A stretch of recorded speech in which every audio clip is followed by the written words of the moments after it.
এবছর পুজোয় trending dress কি বলুন তো? অথবা পুজোর 4-5টা দিন কোন পোশাকের সঙ্গে কোন জুয়েলারি পরবেন সেসব ভেবে পাচ্ছেন না?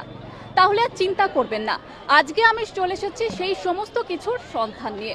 কলকাতা টিভির 5 স্পেশালিতে আজকে আমি এসে গেছি নিউ মার্কেটে, এবং সেখানে কি কি কালেকশন আপনাদের জন্য রয়েছে চলুন দেখে নেব।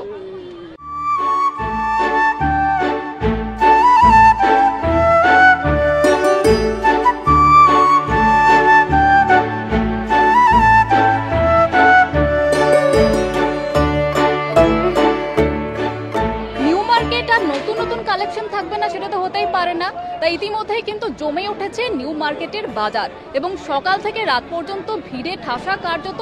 এবং কি কি কালেকশন রয়েছে জেনে নেব কাস্টমারদের কাছ থেকে। দুর্গাপুজো মানেই নিউ মার্কেট, অবশ্যই আসতেই হবে একবার হলেও। তো আজকে ফাঁকা ছিলাম তাই চলে এসেছি।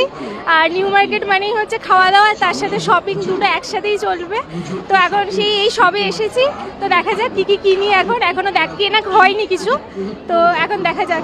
এর বছরে যেরকম কালেকশন ছিল ওখান থেকে নতুন ধরনের কিছু এসছে, কিন্তু যাই দেখছি একই ধরনের অনেক প্রিন্ট। এবার বেশি যদি একই ধরনের প্রিন্ট যদি বেশি উঠে যায় তাহলে তো ওটা খুবই কমন হয়ে যায়। তো তাই জন্যে একটু আলাদা আনকমন ধরনের জিনিস একটু খোঁজার চেষ্টা করছি এখানে, তো সেটাই খুঁজছি।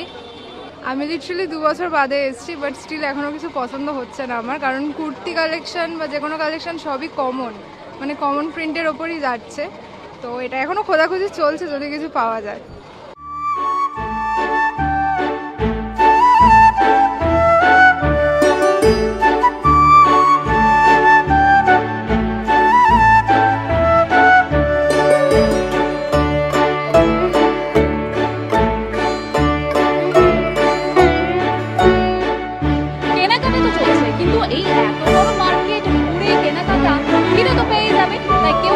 আইসক্রিম, কেউ খাচ্ছেন কোল্ড ড্রিঙ্কস, কেউ বা বিরিয়ানি, রোল।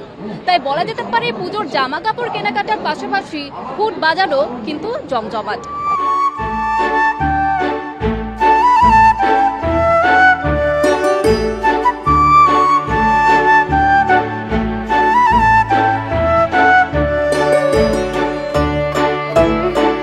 হাতে গোনার মাত্র কয়েকটা দিন, তারপরেই আমাদের শ্রেষ্ঠ উৎসব দুর্গাপুজো।